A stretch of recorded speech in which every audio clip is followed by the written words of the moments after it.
Berbisnis dan berwisata pastinya memerlukan alat transportasi untuk berkembang. Dan ketika dipajaki dengan PCR, mendadak ekstra uang keluar harus dikeluarkan untuk mereka yang melakukan wisata atau melakukan perjalanan bisnis. Hal ini membuat banyak orang jadi malas berpergian dan membuat wisata serta berkembangnya bisnis di banyak daerah menurun tajam. Maka orang mulai melirik dan mencurigai bahwa kebijakan PCR sebagai akal-akalan mencari cuan telah dilakukan oleh pejabat dan pebisnis berkolaborasi bersama membuat kebijakan untuk ngerjain rakyat demi untung cuan yang besar. Kemudian keputusannya pun dilanjutkan dengan terus mempertahankan level PPKM di atas 2 sehingga semua moda transportasi akan di-PCR-kan. Mantap sekali dah kebijakannya. Cantik. Dibungkus fakta-fakta mengerikan akan ada gelombang ketiga, masih rawan karena rakyat belum vaksin semua, dan info lain sebagainya yang membuat PPKM siaga merah. Awalnya PCR buat mereka yang merasakan ada masalah kesehatan untuk dites. Sekarang semua orang yang sehat dicarikan cara agar dites PCR. Kalau perlu,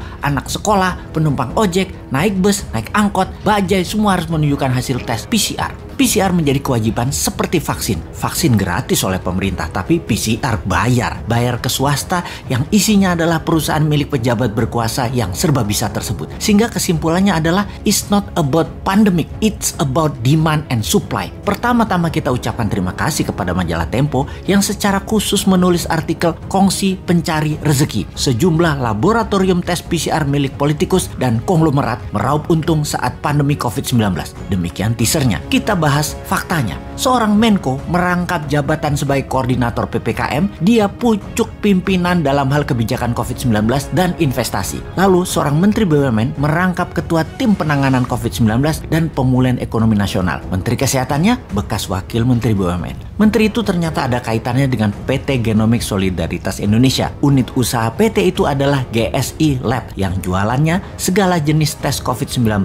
PCR swab, same days, swab antigen, PCR kumur, dan lain sebagainya. Dalam situs resminya, GSI Lab mengklaim memiliki 1.000 lebih klien korporat, melaksanakan 700.000 lebih tes, menyalurkan 5.000 tes gratis, dan donasi total 4,4 miliar. Poin penting, dia yang membuat kebijakan sebagai pemerintah, dia juga yang jualan barangnya. Kita bedah lebih dalam, siapa pemilik PT Genomics Solidaritas Indonesia yang dibuat April 2020, sebulan setelah kasus COVID-19 pertama di Indonesia. Komposisi pemegang sahamnya adalah Yayasan Indika untuk Indonesia, Yayasan Adaro Bangun Negeri, Yayasan North Star Bakti Persada, PT Toba Bumi Energi, PT Toba Sejahtera, PT Kartika Bina Medika Tama. PT Toba Bumi Energi dan PT Toba Sejahtera adalah entitas anak PT TBS Energi Utama Tbk atau Toba. Opung pernah mengakui katanya dia memiliki sedikit saham di situ. Pastinya dia adalah pendiri grup tersebut. Kita tidak usah merinci lebih dalam lagi dari nama-nama tersebut siapa saja mereka. Silahkan cari sendiri siapa pemiliknya. Toh nama-nama itu adalah nama-nama terkenal semua.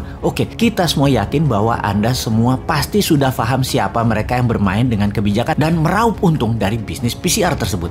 Itu semua jelas bisnis. Badan hukumnya saja PT. Tujuan PT adalah satu, yaitu laba. Ingat, bukan masalah orang dilarang berbisnis, tapi lihat dulu posisi siapa yang berbisnis. Sangat tidak bermoral menjadikan jabatan publik sebagai pintu masuk untuk berbisnis, memanfaatkan masa pandemi yang menyusahkan rakyat untuk menumpuk cuan. Di sisi lain, masyarakat berusaha dijejali dengan segudang prestasi seperti Indonesia menjadi pemimpin G20 atau prestasi apapun juga agar informasi benar yang memanfaatkan jabatan dan peraturan yang memaksa rakyat jadi pasar tidak ada yang peduli dan dianggap salah. Kita kembali ke intinya. Bisnis tes PCR ini adalah skandal di pemerintahan saat ini yang sangat memalukan. Sayangnya, menyeret hal ini untuk menjadi perkara hukum sepanjang pemimpin tertingginya masih polos seperti saat ini sangatlah sulit. Jadi, ya mari kita berpikir bagaimana caranya agar kekuatan moral masyarakat tersadarkan. Bukan menganggap informasi seperti ini adalah nyinyir anti pemimpin yang sangat baik dan berprestasi tadi. Bukan, tetapi masyarakat harus sadar dan membangun kekuatan bagaimana membendung kuasa-kuasa jahat yang selalu berhasil